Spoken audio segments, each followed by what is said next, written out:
Educación de los sentidos. Al nacer, el niño percibe el mundo como un caos sensorial, como un universo donde se mezclan las cualidades, las intensidades y los datos. El bebé oscila entre la carencia y la represión, sin una conciencia precisa de lo que se agita en él y en torno a él. Está inmerso en un universo inacible de sensaciones internas: frío, calor, hambre, sed,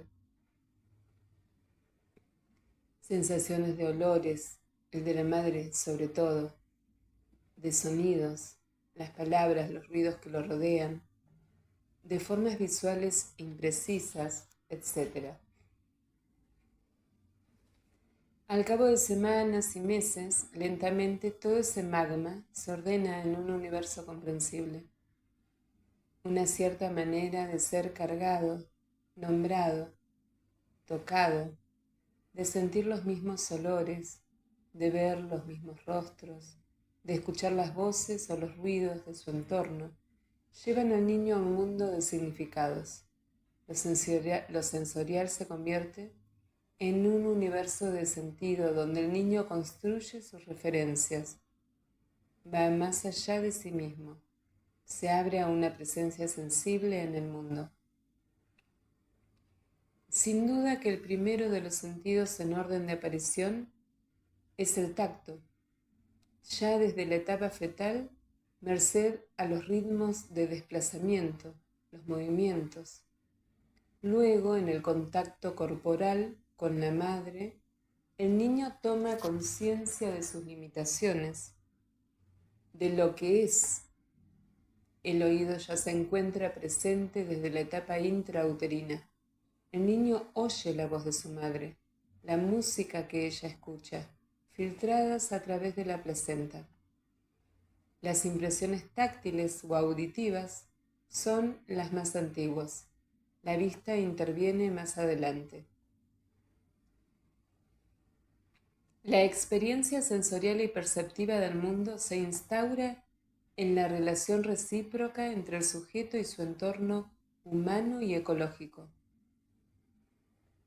La educación, la identificación de los allegados, los juegos del lenguaje que designan los sabores, los colores, los sonidos, etc., modelan la sensibilidad del niño e instauran su aptitud para intercambiar con el entorno sus experiencias que son relativamente comprendidas por los integrantes de su comunidad.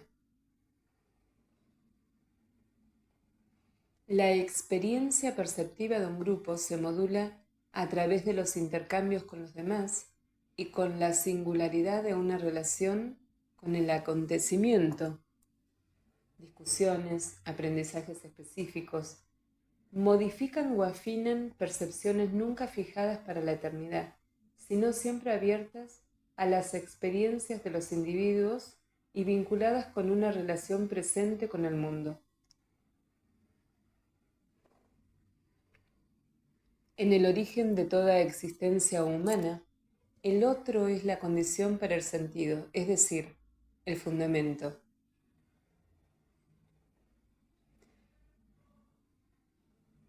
Y diciendo mejor, el fundamento del lazo social.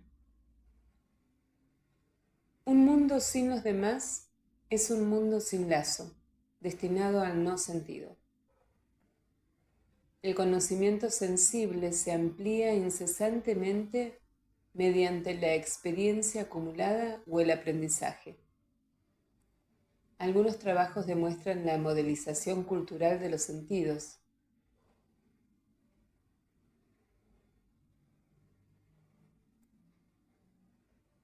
Hay quien describe la experiencia sensorial de un joven norteamericano que comienza a fumar marihuana.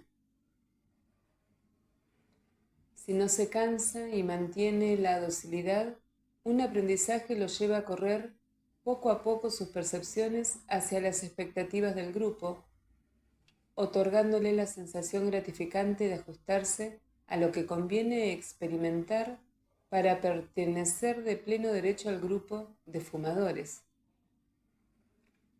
En efecto, el joven que inaugura la experiencia comienza por no sentir nada que no sea una breve indisposición. La tarea de los iniciados que acompañan sus torpes tanteos consiste en enseñarle a reconocer ciertas sensaciones como propias del hecho de estar enchufado, es decir, de gozar de los efectos de la droga en total conformidad con su experiencia. Ante su contacto, el novicio aprende a identificar esas sensaciones fugaces y a asociarlas con el placer. Se le prodigan ejemplos y consejos, se le muestra cómo retener el humo para sentir sus virtudes, se rectifican sus actitudes. Él mismo observa a sus compañeros, se esfuerza por identificarse con ellos y alcanzar físicamente la sensación que él se hace de la experiencia. Se produce una suerte de bricolage en el novicio entre lo que los otros le dicen y lo que él imagina. Si los efectos físicos suscitados por el empleo de la marihuana se muestran desagradables durante los primeros intentos, al cabo del tiempo se transforman en sensaciones deseadas, buscadas por el gozo que producen. Las sensaciones producidas por la marihuana no son automáticas, ni siquiera necesariamente agradables, afirma Becker. Como en el caso de las ostras o del martini seco, el gusto por esas sensaciones es socialmente adquirido. El fumador experimenta vértigos y prurito en el cuero cabelludo. Siente sed, pierde la sensación del tiempo y de las distancias. ¿Todo esto es agradable? No está seguro. Para continuar utilizando la marihuana, es preciso optar por la respuesta afirmativa. Este tipo de modelización cultural mezcla las intenciones del individuo y sus ambivalencias con la de los compañeros que procuran influirlo. En efecto, el hombre no podría definirse a través de su sola voluntad. El juego del inconsciente le arrebata una parte de su soberanía, confunde la pista de la influencia inmediata de los otros. Diversas experiencias sensibles están al alcance de un novicio que desea iniciarse. Se aprende a reconocer los vinos, a degustarlos, a describir una miríada de sensaciones al respecto, asombrándose de inmediato por haber sido tan poco sensible antes sobre el asunto. Poco a poco, la educación hace brotar lo múltiple a partir de lo que antes parecía unívoco y simple. Un aprendiz descubre el universo infinitamente variado del perfume, así como un joven cocinero se da cuenta progresivamente de que el gusto de los alimentos depende de una serie de detalles en la composición del plato o en su cocción. Disparidades sensoriales.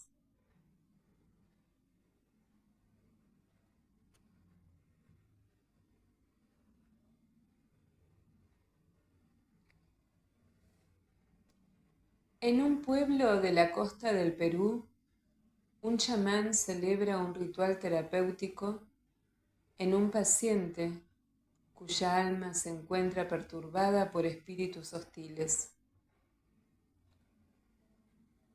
La clarividencia y la eficacia terapéutica del curandero se ven fortalecidas por un poderoso alucinógeno, el cactus San Pedro, que contiene mescalina. La planta le abre las puertas de la percepción y le permite ver más allá de las apariencias ordinarias.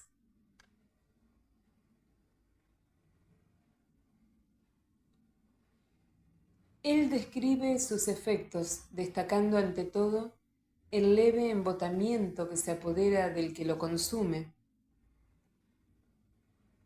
Luego aparece una gran visión, una aclaración de todas las facultades del individuo.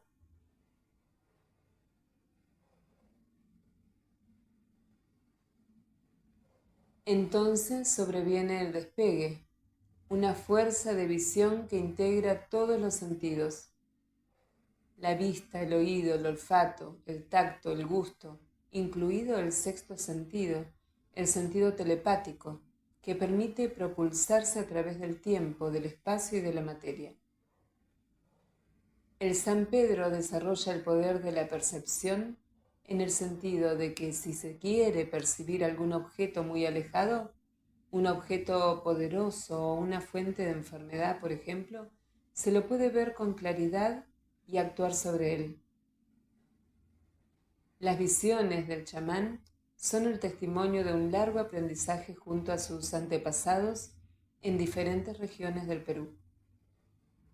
En contacto con ellos, antaño se inició en el control de los efectos de la planta y, sobre todo, se interiorizó en el código de desciframiento de las imágenes que ya entonces se desencadenaban, otorgándole una percepción liberada de las escorias de la vida habitual, situada en el centro del mundo de los espíritus. Moverse sin limitaciones en ese universo invisible exige poseer sus claves para encontrarse en un mismo nivel frente a los animales feroces, los espíritus malignos y los brujos. Gracias a ese auxiliar divino, el San Pedro, que purifica y amplía sus capacidades de percepción hasta llegar a la evidencia, el chamán dispone de las armas y la tenacidad necesarias para enfrentar la extenuante sucesión de pruebas que lo aguardan en el desarrollo de su acción terapéutica. La ceremonia testimonia una lucha sin merced del curandero contra temibles adversarios. Pero el propio enfrentamiento obedece a figuras codificadas. En determinado momento de la cura, el chamán salta hacia la mesa donde está dispuesta una serie de objetos de poder, y toma un sable con el que se bate vigorosamente contra adversarios invisibles para el profano. Presente en el pueblo con motivo de sus investigaciones sobre plantas alucinógenas y deseoso de ingresar en la intimidad de los procedimientos del curandero, un etnólogo estadounidense, Dr. Odie Sharon, asiste a una de esas ceremonias. Para sumergirse más en su curso, personalmente ingiere una dosis del San Pedro, siguiendo en esto el ejemplo de los pacientes del curandero. Pero durante el desarrollo de la cura, lúcido, decepcionado por no experimentar ninguna de las visiones que esperaba, el etnólogo observa la lucha ritual del curandero contra los espíritus que se encuentran en el origen de la enfermedad del paciente. Entonces ve a un hombre agitarse en soledad en medio del vacío, haciendo la mímica de un enconado combate, y comprueba que, por el contrario, los demás pacientes participan intensamente en la acción, manifestando fuertes emociones según las diferentes fases de la batalla entablada. Aparentemente todos veían alguna especie de monstruo que lo tomaba de los cabellos y trataba de llevárselo.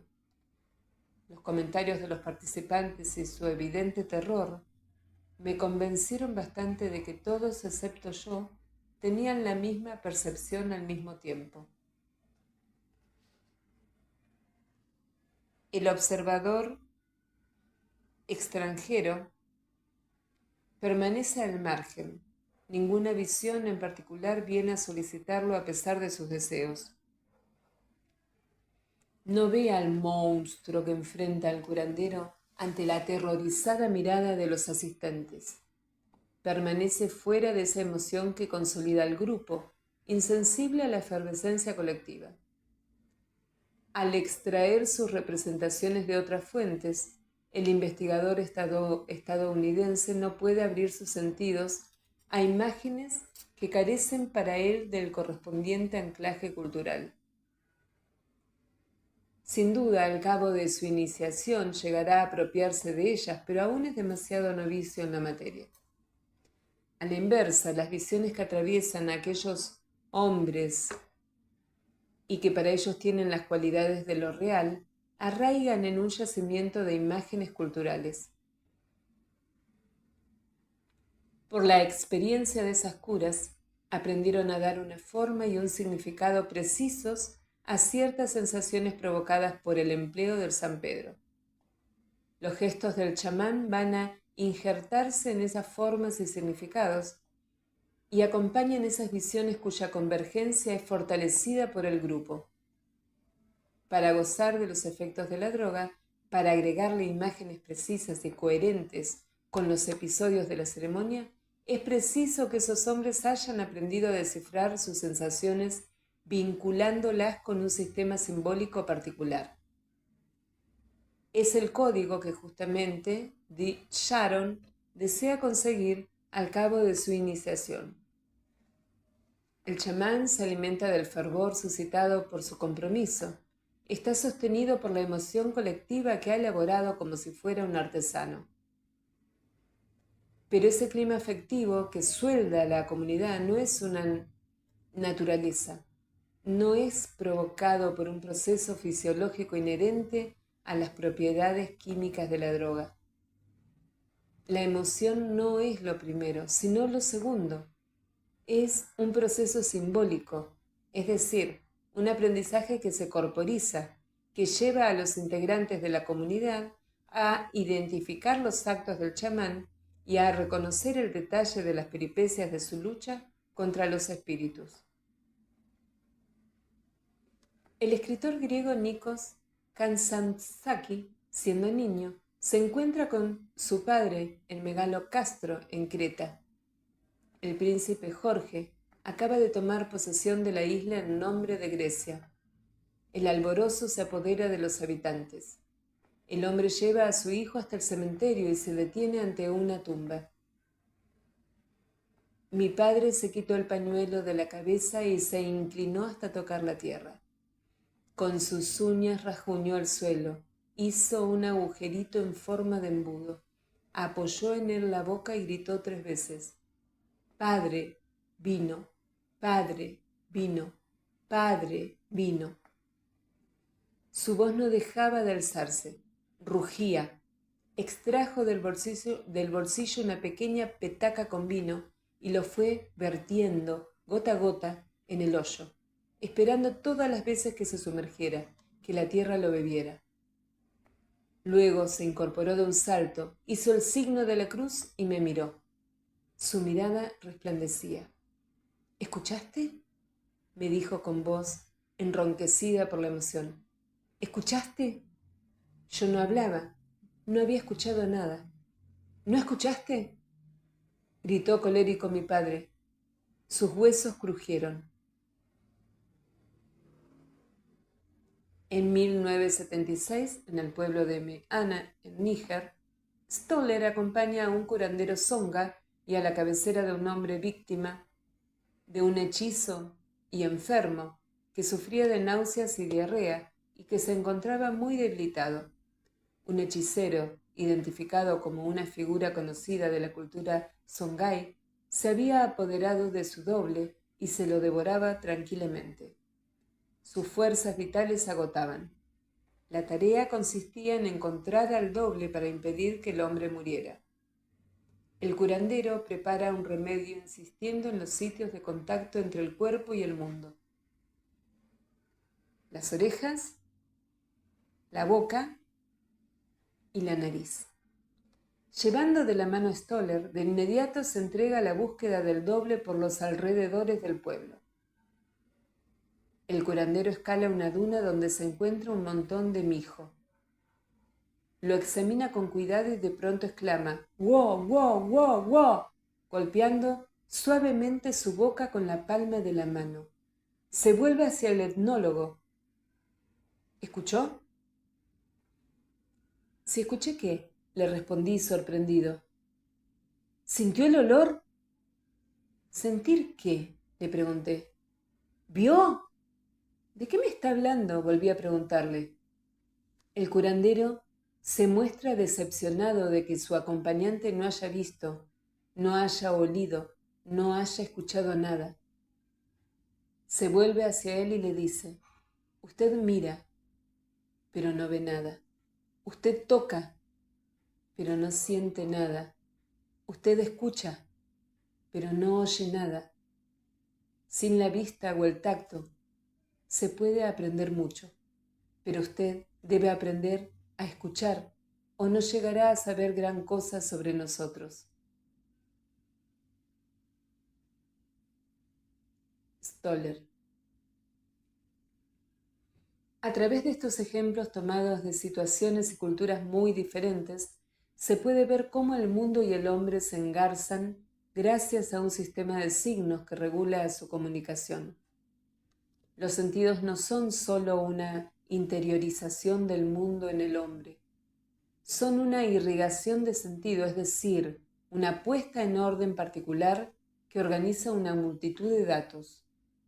El canto de un pájaro o un sabor resultan identificados o suscitan la duda, o bien son percibidos como no surgiendo aún de un conocimiento y se procura retenerlos para reencontrarlos luego en otras circunstancias. La penetración significante del mundo de los sonidos permite al afinador de pianos arreglar su instrumento basándose en la audición de matices ínfimos entre las notas, inaccesibles al profano, ya que su identificación se apoya en una educación y en un conocimiento particularmente afinados. Ese aprendizaje crea la diferencia allí donde el hombre de la calle solo percibe un continuum, dificultosamente susceptible de distinción. La educación de una modalidad sensorial consiste en volver discreto lo que parece continuo a quienes no poseen claves para comprender su sentido, en declinar lo que se presentaba en un primer abordaje como lleno de innumerables diferencias. Este aparente virtuosismo provoca el asombro del profano, pero es fruto de una educación que se desdobla en una sensibilidad particular que aumenta su sutileza. Así, el joven Mozart escucha un día en la Capilla Sixtina un fragmento polifónico cuya partición es celosamente conservada por el coro y la recopia de memoria pocas horas después. Los usos culturales de los sentidos dibujan un infinito repertorio al pasar de un lugar y de una época a la otra. Allí donde el animal dispone ya de un equipamiento sensorial prácticamente terminado cuando nace, fijado por las orientaciones genéticas propias de su especie, en cambio su pertenencia cultural y su personalidad le otorgan al hombre un abanico de regímenes sensoriales sin medida común.